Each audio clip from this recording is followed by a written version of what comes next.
दुनिया में 4 इंसान अक्ल जा वीर गुजरिया, जंहिंमें 2 काफ़िर 2 मुसलमान। मुसलमाननि में एक हज़रत अबू बकर सिद्दीक़ आहे, ॿी वरी हज़रत मूसा अलैहिस्सलाम जी घरवारी बीबी सफूरा। ये अक्ल जा वीर। काफ़िरनि में फिरौन, इन्ही वटि जाम अक्ल हुई। ऐं हिकिड़ी काफ़िराणी जंहिंजो ज़ैनत जो नालो नथो आहे। फिरौन ईअं अक्लमंद हो जो हज़रत मूसा अलैहिस्सलाम नंढड़ो सुरी फिरौन जी दाढ़ीअ में मुठियूं विधई ऐं छिकईं। उन छिकण मां सम्झी वियो, पंहिंजी घरवारी खे चयईं त मूंखे लॻे थो त हीउ मुंहिंजो पको दुश्मन। हालांकि न नुबूअत जो ख़्वाब ख़्याल हो, कुझु बि न। बीबी आसिया खे चई त हीउ मुंहिंजो पको दुश्मन।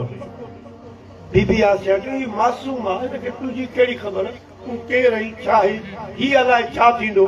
कि न, मुंहिंजी ॻाल्हि लिखी छॾ। पर पछाड़ी वरी इहो तजुर्बो कयूं त हाणे जेकॾहिं हूंदो ॿार त बाहि जा शोला घुरायूं था, उन्हनि में चमक दमक ज्यादा ऐं ॿिया मोती बि घुरायूं था। जे हूंदो ॿार त ज्यादा चमक खे ॾिसी बाहि जेतिरो ईंदो, जेकॾहिं दाना हूंदो त मोतियुनि ते वेंदो।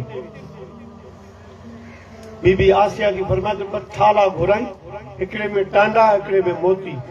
हज़रत मूसा अलैहिस्सलाम खे छॾियोसीं, सुरी वियो पे मोतियुनि में।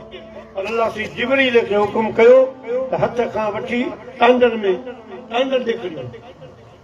हज़रत मूसा टांडो खणी पंहिंजे वात में विधो, जंहिंसां साईं जी ज़ुबान खे नुक़सान पए थो। लुकनत रही रब शरह ली सदरी व यस्सिर ली अमरी। इहा आयत बि इन मामले में नाज़िल थी। त माना इन खां अंदाज़ो लॻायो त हीउ फिरौन एॾो अकुलमंद हो जो इन हरकत मां सम्झी वियो त हीउ मुंहिंजो दुश्मन आहे। ऐं हुयो बि बीबी सफूरा रज़ी अल्लाह ताला अन्हा, मूसा अलैहिस्सलाम जी घरवारी।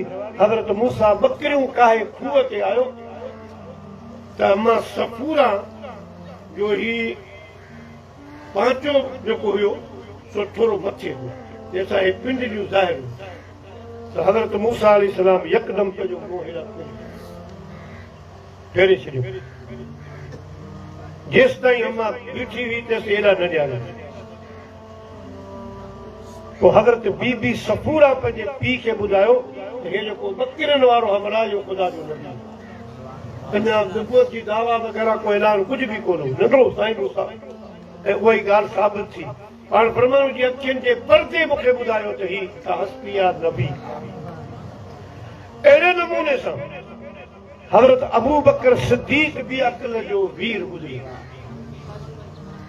अल यौम अकमलतु लकुम दीनुकुम, जॾहिं आयत नाज़िल थी त सभु ख़ुशि हुआ, असांजो दीन मुकमल थी वियो। हज़रत अबू बकर सिद्दीक़ जूं अखियूं आलियूं हुयूं। साईं रोई पियो त असहाबनि पुछियो तव्हां हेॾो ख़ुशीअ जो पैगाम आयो रो था? फरमायो न, अल करीब मदीने जो साईं असांखां मोकिलण वारो।